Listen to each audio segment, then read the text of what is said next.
ನಮಸ್ಕಾರ ಸ್ನೇಹಿತರೆ, ನಾನು ಪ್ರಭುಲಿಂ ಕೀಣಗಿ. ಇವತ್ತು ಮತ್ತೊಂದು ವಿಡಿಯೋನ ಮಾಡಬೇಕಾಗಿದೆ. FCRA ಬಿಲ್ ಬಗ್ಗೆ, ಫಾರಿನ್ ಕಾಂಟ್ರಿಬ್ಯೂಷನ್ ರಿಜಿಸ್ಟ್ರೇಷನ್ ಆ್ಯಕ್ಟ್ ಅಂತ ಕೇಂದ್ರ ಸರ್ಕಾರದ ಒಂದು ಹಳೆ ಕಾನೂನು ಇದೆ. ಅಂದರೆ ಯಾವುದೇ ರೀತಿ ವಿದೇಶಿ ದೇಣಿಗೆಗಳನ್ನು ಇಲ್ಲಿ ಭಾರತದಲ್ಲಿರ್ತಕ್ಕಂಥ ಬಡವರಿಗೆ ಯಾವುದೇ ರೀತಿ ಶಿಕ್ಷಣ ಸಲುವಾಗಿ, ಬಡವರ ಸಲುವಾಗಿ, ಅಭಿವೃದ್ಧಿ ಕೆಲಸಗಳ ಸಲುವಾಗಿ ಕೊಡಲಿಕ್ಕೆ ಇರ್ತಕ್ಕಂಥ ಕಾನೂನು. ಅದನ್ನು ಮೊದಲು ಸರ್ಕಾರ ತೆಗೆದುಹಾಕಿ ಮತ್ತು ಹೊಸ ಬಿಲ್ಲನ್ನು ಮಾಡಲಿಕ್ಕೆ ಪ್ರಯತ್ನ ಮಾಡ್ತಾಯಿದೆ. ಆಮೇಲೆ ಆ ದುಡ್ಡು ತೊಗೊಂಡವ್ರ ಮೇಲೆ ಎನ್ಕ್ವೈರಿಗಳನ್ನು ಮಾಡ್ತಕ್ಕಂಥದ್ದು, ಅವ್ರ ಆಡಿಟ್ ಎನ್ಕ್ವೈರಿ ಮಾಡ್ತಕ್ಕಂಥದ್ದು, ಅವರು ಆರ್ಥಿಕವಾಗಿ ಮಾಡಿರ್ತಕ್ಕಂಥ ಟ್ರಾನ್ಸಾಕ್ಷನ್ ಎನ್ಕ್ವೈರಿ ಮಾಡಿರ್ತಕ್ಕಂಥದ್ದು ನಾವು ಹಿಂದೆನೂ ಕೂಡ ನೋಡಿದ್ವಿ. ಇವತ್ತು ಪುನಃ ಒಬ್ಬ ರಾಜ್ಯಸಭಾ ಸದಸ್ಯರು ಮತ್ತು ವಕೀಲರಾಗಿರ್ತಕ್ಕಂಥವರು ಒಂದು ಆರ್ಟಿಕಲನ್ನು ಪತ್ರಿಕೆಯಲ್ಲಿ ಬರೆದಿದ್ದಾರೆ. ಅವರ ಹೆಸರು ಪಿ ವಿಲ್ಸನ್. ಇವರು ಪಿ ವಿಲ್ಸನ್ ರಾಜ್ಯಸಭಾ ಸದಸ್ಯರು ಮತ್ತು ಸುಪ್ರೀಂ ಕೋರ್ಟಿನ ವಕೀಲರು. ಏನಂತ ಬರೀತಾರೆ ಅವರು ಅಂದರೆ, ಒಂದು ಟೈಟಲ್ ಕೊಟ್ಟಿದ್ದಾರೆ ಅದಕ್ಕೆ. ಏನಂದರೆ, ನಾಗರಿಕ ಸಮಾಜದ ಮೇಲೆ ರಾಜ್ಯದ ನಿಯಂತ್ರಣ ವಿಸ್ತರಣೆ. ಈ ಟೈಟಲ್ಲು ಅದು ಇಂಗ್ಲೀಷಲ್ಲಿದೆ ಆರ್ಟಿಕಲ್ಲು. ಆ ಆರ್ಟಿಕಲಲ್ಲಿ ಏನಿದೆ, FCRA ಬಿಲ್ ಏನು ಹೇಳ್ತಾ ಇದ್ದಾರೆ ಅವರು. FCRA ಬಿಲ್ ಏನಾಗ್ತಾ ಇದೆ ಅಂದರೆ,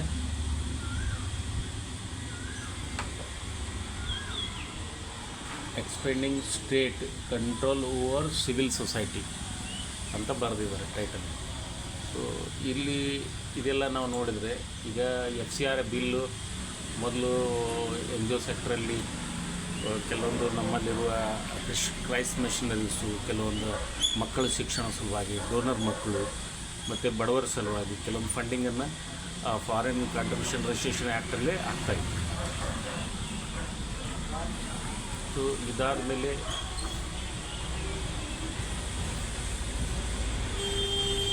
ಇದು ಏನು ಈ 26ರಲ್ಲಿ ಈ ಬಿಲ್ಲನ್ನು ರೆಡಿ ಮಾಡಿದೆ ಸರ್ಕಾರ. ಆ ಬಿಲ್ನಲ್ಲಿ NGOಸು ಮತ್ತು ಧಾರ್ಮಿಕ ಸಂಸ್ಥೆಗಳು, ಶೈಕ್ಷಣಿಕ ಸಂಸ್ಥೆಗಳು, ಇವುಗಳ ಮೇಲೆ ಗೌರ್ಮೆಂಟ್ ಕಂಟ್ರೋಲ್ ಹೆಚ್ಚು ಮಾಡ್ತಾ ಇದೆ ಅಂತ ಹೇಳ್ತಾರೆ. ಯಾವ ಗೌರ್ಮೆಂಟನ್ನು ತಯಾರು ಮಾಡಿದ್ದು ಜನರು ಮತದ ಮೂಲಕ ಮತ ಹಾಕಿ ಸರ್ಕಾರವನ್ನು ಕೂಡಿಸಿರ್ತಾರೆ. ಇಲ್ಲಿ ಜನರು ಸುಪ್ರೀಂ ಆಗಬೇಕು, ಸರ್ಕಾರವೇ ಸುಪ್ರೀಂ ಆಗಿ ಒಂದು ಬಿಲ್ಲನ್ನು ನೀವು ಹಂಗೆ ಮಾಡಿ ಹಿಂಗೆ ಮಾಡಿ ಅಂಥೇಳಿ ಅದರಲ್ಲಿ ಟೈಟಾದ ಒಂದು ನಿಯಮಗಳನ್ನು ಮಾಡಿರೋದನ್ನು ಅವರು ಎತ್ತಿ ಹೇಳ್ತಾ ಇದ್ದಾರೆ. ಇದರಲ್ಲಿ ಪ್ರಮುಖ ಅಂಶಗಳು ಏನಿದೆ, FCRA ನೋಂದಣಿ ನವೀಕರಣದಲ್ಲಿ ವಿಳಂಬವಾದರೂ ಅಥವಾ ರದ್ದುಪಡಿಸಿದರೂ ಸಂಸ್ಥೆಗಳು ತಮ್ಮ ಆಸ್ತಿ ಮೇಲಿನ ಹಕ್ಕುಗಳನ್ನು ಕಳೆದುಕೊಳ್ತಾರೆ ಅಂತ. ಅಂದರೆ ಅವ್ರು ಇನ್ವಾಲ್ವ್ ಮಾಡುವಾಗ ಏನಾದ್ರು ಲೇಟ್ ಆಯಿತು, ಯಾವುದೋ ಇಯರ್ಲಿ ಅವರು ಇನ್ವಾಲ್ವ್ ಮಾಡಬೇಕು, ಅಥವಾ ಅವರು ಅದನ್ನು ಕ್ಯಾನ್ಸಲ್ ಮಾಡಿದರೆ ತಮ್ಮದು ಪ್ರಾಪರ್ಟೀಸ್ ಏನಿರ್ತದೆ ಅದು ಪೂರ್ತಿ ಕಳೆದುಕೊಂಡು ಬಿಡ್ತಾರೆ ಅಂತಕ್ಕಂಥದ್ದು.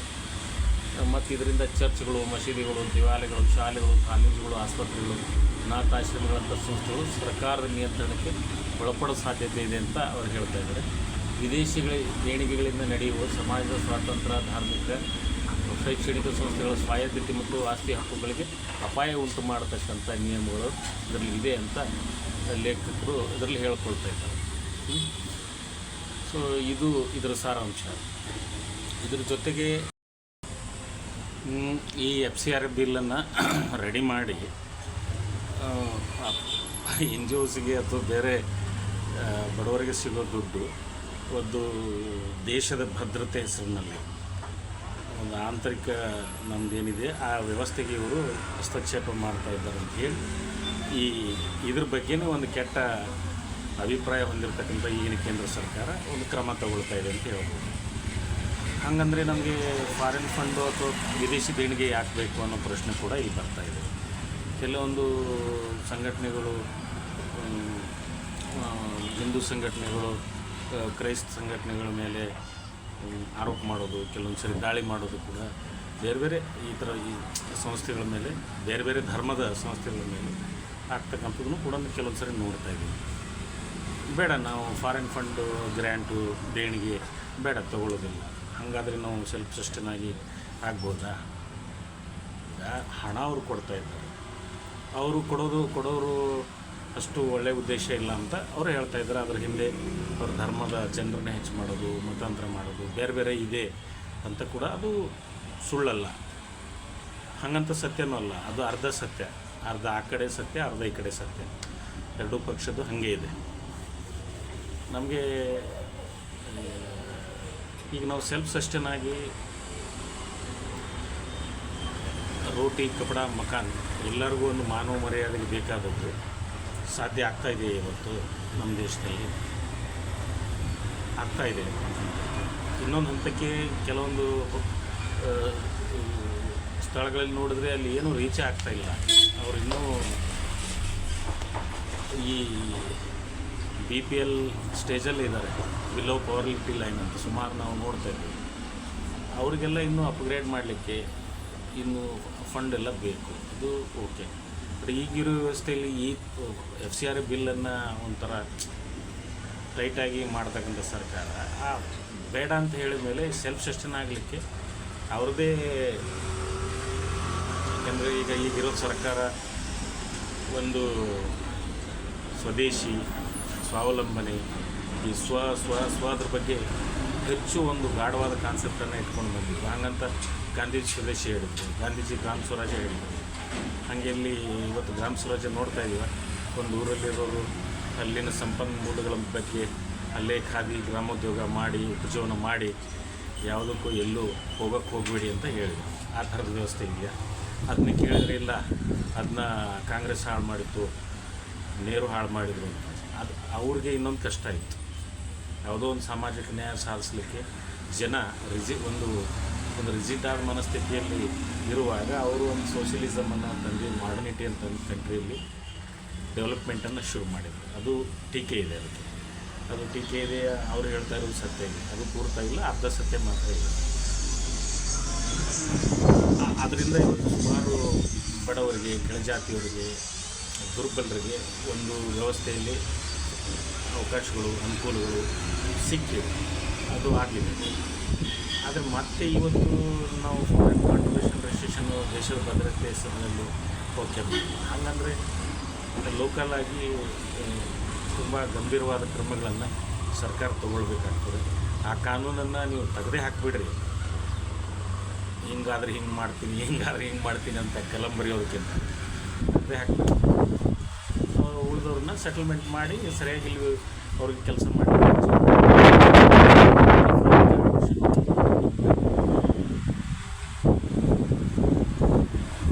ನಾವೇನು ಇಲ್ಲಿರೋರು ಇದ್ದೀವಿ, ನಾವೇ ಕಾಂಟ್ರಿಬ್ಯೂಷನ್ ಫಾರಿನ್ ಕಾಂಟ್ರಿಬ್ಯೂಷನ್ನೇ ಹಾಕಬೇಕು. ನಾವು ಕಾಂಟ್ರಿಬ್ಯೂಷನ್ ಕೊಡದೇ ಇರೋದಕ್ಕೆ ಅವ್ರು ಫಾರಿನ್ ಕಾಂಟ್ರಿಬ್ಯೂಷನ್ ಕೊಡ್ತಾ ಇದ್ದಾರೆ. ಅವ್ರು ಕೊಡೋರು ನಮ್ಮ ಲಾಭಕ್ಕಾಗಿ ಇನ್ನೇನೇನೋ ಮಾಡ್ತಾಯಿದ್ದಾರೆ. ಇದು ಸತ್ಯ. ಇಲ್ಲಿ ಈ ಎರಡು ವಿಚಾರಗಳ ಮಧ್ಯೆ ಒಂದು ಭೇದ ಭಾವ ಇದೆ. ಆ ಭೇದ ಭಾವ ಅಳಿಸಿ ಹಾಕಿಬಿಟ್ರೆ ಎಲ್ಲರೂ ನಮ್ಮ ಸಂವಿಧಾನದಲ್ಲಿ ಎಲ್ಲರೂ ದೇಶದ ಪ್ರಜೆಗಳು ಅಂತ ಇದೆ. ಅದು ನಿಜವಾಗ್ಲೂ ಆಳೋರು ಹಂಗೆ ತಿಳ್ಕೊಂಡು ಕೆಲಸ ಮಾಡಿದರೆ ಇದೇನು ಸಮಸ್ಯೆ ಆಗಲ್ಲ.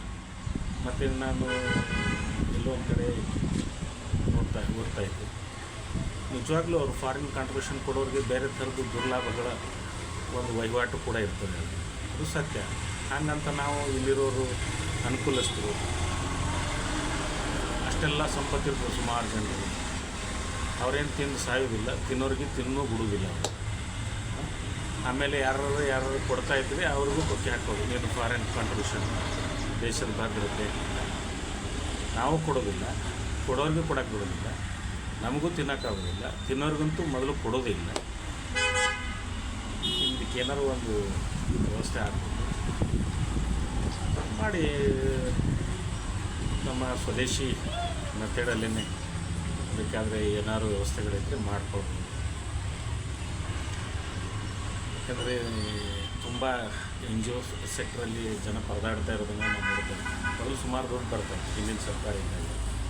ಈಗಿನ ಸರ್ಕಾರ ಏನು ಫಾರಿನ್ ಇದನ್ನು FCRAನ ಬಂದ್ ಮಾಡಿ ಫಾರಿನ್ ಇನ್ವೆಸ್ಟ್ಮೆಂಟು ಅದು ಇದು ಅಂತ ಮೋದಿಜಿ ಹೊರಗಡೆ ಎಲ್ಲ ಓಡಾಡಿ ಬಜೆಟ್ ತರೋದು, ಇನ್ವೆಸ್ಟ್ಮೆಂಟ್ ತರೋದು, FDI ತರೋದು ಎಲ್ಲ ಮಾಡ್ತಾನೆ ಇದ್ದಾರೆ. ಮತ್ತು ಅದು ಫಾರಿನ್ ಅಲ್ಲ, ಅವರು ಸುಮ್ಮನೆ ಬರ್ತಾರೆ, ಅವ್ರ ಲಾಭ ಏನೂ ಇರಲ್ಲ ಅವ್ರಿಗೆ. ಸೊ ಇದ್ರ ಬಗ್ಗೆನೂ ನಾವು ವಿಚಾರ ಮಾಡಬೇಕು. ಮತ್ತು ಯಾವಾಗ ಸಮಾಜ ಸೆಲ್ಫ್ ಸಸ್ಟೈನ್ ಅಂದರೆ ಎಲ್ಲ ರೀತಿಯಲ್ಲಿ ಆರ್ಥಿಕವಾಗಿ, ಸಾಮಾಜಿಕವಾಗಿ, ಧಾರ್ಮಿಕವಾಗಿ, ಭಾವನಾತ್ಮಕವಾಗಿ ನಾವು ಸೆಲ್ಫ್ ಸಸ್ಟೈನ್ ಆದಾಗ ಇಂಥವೆಲ್ಲ ಸಮಸ್ಯೆ ಬರೋದಿಲ್ಲ ಅನ್ನೋದನ್ನ ಅರ್ಥ ಮಾಡ್ಕೋಬೇಕು. ಇದು ಸ್ವಲ್ಪ ತುಂಬ NGO ಸೆಕ್ಟರಲ್ಲಿ ಚರ್ಚೆ ವಿಷಯ, ಅದಕ್ಕೆ ನಮಗೆ ಎರಡು ಮಾತಾಡಬೇಕು ಅನಿಸ್ತು. ವಿಡಿಯೋ ನೋಡಿದ್ರು ಕೂಡ ಶೇರ್ ಮಾಡಿರಿ, ಕಮೆಂಟ್ ಮಾಡಿರಿ. ಸ್ಪೆಷಲಿ ಸುಮ್ಮನೆ ನೋಡಿ ಸ್ಕ್ರೋಲ್ ಮಾಡಿ ಬಿಟ್ಬಿಡ್ತಾರೆ, ಯಾರು ವಿಚಾರಣೆ ಮಾಡೋದಿಲ್ಲ. ಸ್ವಲ್ಪ ಕಮೆಂಟ್ ಮಾಡಿರಿ ಏನಾಗಬೇಕು ಏನಿಲ್ಲ ಅಂತ ಹೇಳಿ ಇಲ್ಲಿಗೆ ಮಾತನ್ನು ವಿರಾಮ ಮಾಡ್ತಾಯಿದ್ದೀನಿ. ನಮಸ್ಕಾರ.